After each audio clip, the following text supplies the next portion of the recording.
Scott, obviously bitterly disappointing to get to the final and lose today. What was the difference? Yeah, I mean, it's obviously very frustrating not to win. We obviously wanted to win, came here to win.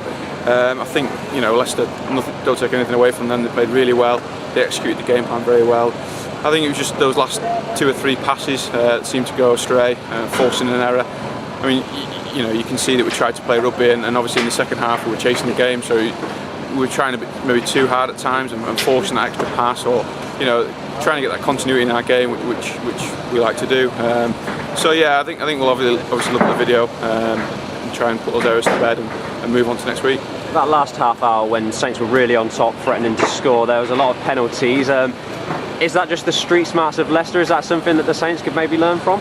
Yeah, I mean, they've obviously got a great squad and a good set of forwards, and they've got a few internationals back there playing them with the likes of Waldron.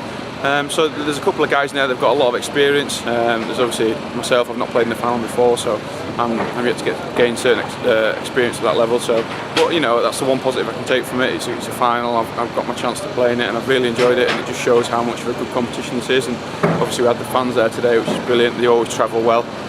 Can't thank them enough for the support. Just a shame we didn't get a win for them today.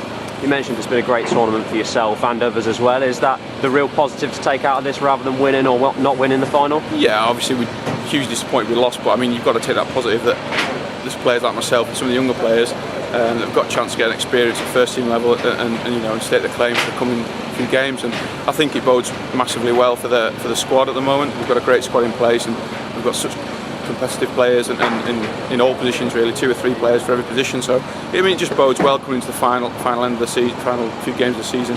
The business end, when we've got such a great squad, and if there's any injuries, and at the drop of a hat anybody could just slot in and do the job. So I mean, it does bode well, and just hopefully you can take advantage of that in the final few games.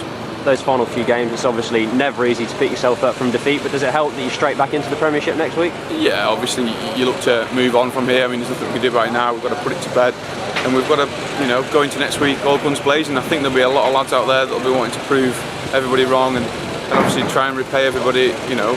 Try and do a job on Wasps for the fans, and luckily we're back at the Gardens, which is brilliant. We love playing there, and hopefully we can get a win for the fans and for ourselves, and then get back on track to winning wages. Obviously every game counts now, getting to the playoffs and trying to get that top 4 position, so every point's crucial.